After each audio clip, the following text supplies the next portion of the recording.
உங்களுக்கு ஒரு question kidney failure patients dialysis பண்றீங்களா இல்ல உங்க ஃபேமிலில யாராவது டயாலிசிஸ்ல இருக்காங்களா அவங்க ஹார்ம்ல ஒரு பல்ஜிங் வெயின் தெரியும் அதை யாராவது ப்ராப்பர்லி கேர் பண்றீங்களா அந்த வீங்கிய வெயின் தான் வெறும் வெயின் இல்ல அது அவங்களோட லைஃப் லைன். வணக்கம், நான் doctor Arjun Lokesh, vascular and intervention radiologist, Chennai. So ஃபிஸ்டுலானா என்ன?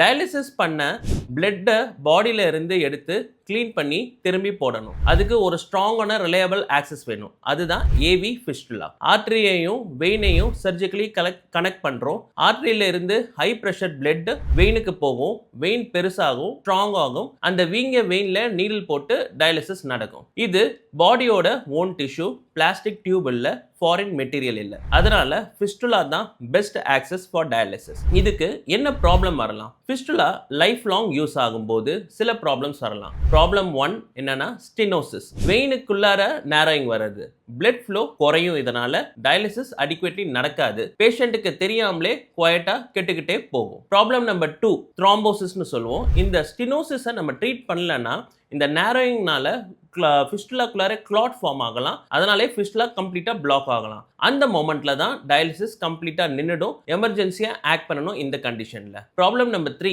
அனியூரிசம்னு சொல்லுவோம். சேம் ஸ்பாட்ல ரிப்பீட்டடா நீடில் போட்டுட்டே இருக்கிறதுனால வெயினோட வால் வீக் ஆகலாம், பல்ஜ் ஆகும், ஸ்கின் தின் ஆகும். அதனால அனியூரிசம் மாதிரி வந்து அந்த அனியூரிசம் ரப்சர் ஆகிறதுக்கும் வாய்ப்பு இருக்கு. ப்ராப்ளம் நம்பர் 4 ஸ்டீல் சிண்ட்ரோம்னு சொல்லுவோம். ஃபிஸ்டுலா டூ மச் பிளட் எடுத்துக்கும் போது ஹேண்டுக்கு சரியா பிளட் ஃப்ளோ போகாது. அதனால ஃபிங்கர்ஸ் கோல்ட் ஆகலாம், பெயின் வரும், நம்னஸ் வரலாம். சரி, இது எப்படியெல்லாம் நம்ம ஐடென்டிஃபை பண்ணலாம்? நாங்க டாக்டர்ஸ் மட்டும் இல்ல, பேஷண்ட்ஸ் ஆகிய நீங்களும் இந்த சயின்ஸை ரொம்பவே உன்னிப்பா கவனிக்கணும். ஃபிஸ்டுலால த்ரில் குறைஞ்சா உடனே ரிப்போர்ட் பண்ணுங்க. டயாலிசிஸ்ல பிளட் ஃப்ளோ டார்கெட் ஒழுங்கா ரீச் ஆகலைன்னா உடனே டாக்டர் கிட்ட போங்க. கையில வீக்கமோ இல்ல டிஸ்கலரேஷன், அதாவது கலர் மாறுதுனாலும் உடனே டாக்டர் கிட்ட போகணும். ஃபிங்கர்ஸ் கோல்ட்னஸ் வந்துச்சுன்னா இல்ல நம்னஸ் இருந்தாலும் நீங்க டாக்டர் கிட்ட போகணும்.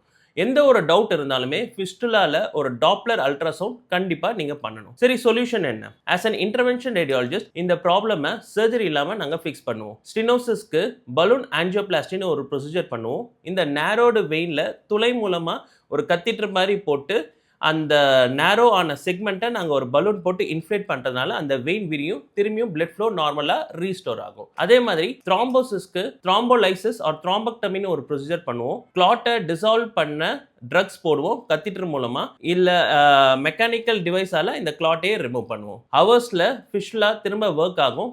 இந்த ரெண்டு ப்ரொசீஜர்ஸ்க்குமே எந்த ஒரு ஃபியூச்சரோ இல்லை கட்டோ கிடையாது. சேம் டே டிஸ்சார்ஜ் பண்ணிக்கலாம். ஃபிஸ்டுலா கேர் பற்றி கண்டிப்பாக நம்ம எல்லாரும் கொஞ்சம் தெரிஞ்சுக்கணும். பேஷண்ட்டுக்கு மிக மிக முக்கியமாக தெரிஞ்சுக்கணும். ஃபிஸ்டுலா கேர் பண்ணுறது டாக்டரோட ரெஸ்பான்சிபிலிட்டி மட்டும் இல்லை. பேஷண்ட் தினமும் செக் பண்ணுங்க.